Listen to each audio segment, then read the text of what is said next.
ભરૂચ શહેરના ડભોઈયાવાડ વિસ્તારમાં આજે એક ગંભીર અકસ્માત સર્જાયો હતો। મહાદેવિયા કોમ્પ્લેક્સની બાલ્કની અચાનક ધરાશયી થતા વિસ્તારમાં અફરાતફરી અને ભયનો માહોલ સર્જાયો હતો। બાલ્કનીનો ભારે કાટમાળ નીચે પડતા પાર્ક કરાયેલ એક ટુ વ્હીલર દટાઈ ગયું હતું, જ્યારે એક વ્યક્તિને ઈજા પહોંચતા સ્થાનિકોમાં દોડધામ મચી જવા પામી હતી। ઘટનાની જાણ થતા સ્થાનિકોએ બચાવ કામગીરી શરૂ કરી ફાયર બ્રિગેડને જાણ કરી હતી। સૂચના મળતા જ ભરૂચ ફાયર બ્રિગેડની ટીમ તાત્કાલિક ઘટના સ્થળે પહોંચી હતી। ફાયર જવાનોએ કાટમાળ હટાવી ઈજાગ્રસ્ત વ્યક્તિને સુરક્ષિત બહાર કાઢી સારવાર માટે હોસ્પિટલ ખાતે ખસેડ્યો હતો। સાથે જ કાટમાળ નીચે ફસાયેલા ટુ વ્હીલરને પણ બહાર કાઢવાની કામગીરી હાથ ધરી હતી। ઘટના બાદ સ્થળ પર લોકોના ટોળે ટોળા ઉમટી પડ્યા હતા। પ્રાથમિક તપાસમાં બાલ્કની જર્જરિત હાલતમાં હોવાના કારણે આ અકસ્માત સર્જાયો હોવાની આશંકા વ્યક્ત કરવામાં આવી રહી છે। આ ઘટનાએ ચોમાસા પૂર્વે ભરૂચ નગરપાલિકા દ્વારા ભયજનક અને જર્જરિત ઇમારતો સામે હાથ ધરાતી કામગીરી પર ગંભીર સવાલો ઉભા કર્યા છે।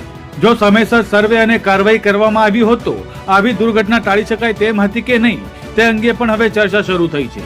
હવે શહેરની અન્ય જર્જરિત ઇમારતોની સલામતી અને નગરપાલિકાની કામગીરી સામે અનેક પ્રશ્નો ઉભા થયા છે। આજરોજ ડભોઈયાવાડ વિસ્તારમાં મહેદવિયા કોમ્પ્લેક્સનો બાલ્કની ધરાશાયી થવાનો બનાવ બન્યો હતો, જેમાં નીચે રહેલ એક ટુ વ્હીલર અને એક વ્યક્તિને ઈજા થયેલ હતી, જેઓને તાત્કાલિક હોસ્પિટલ શિફ્ટ કરેલા છે અને વ્હીકલને સહી સલામત બહાર કાઢેલ છે। તેમજ અન્ય અહીંયા જે જરૂર પ્રમાણે ઇલેક્ટ્રિસિટીના કનેક્શન તેમજ ગુજરાત ગેસની મેઇન લાઇનને બંધ કરાવેલ છે અને પરિસ્થિતિની ગંભીરતાને જોતા તમામ વ્યક્તિઓને અહીંયાથી દૂર રહેવા માટે સૂચન કરવામાં આવ્યું છે।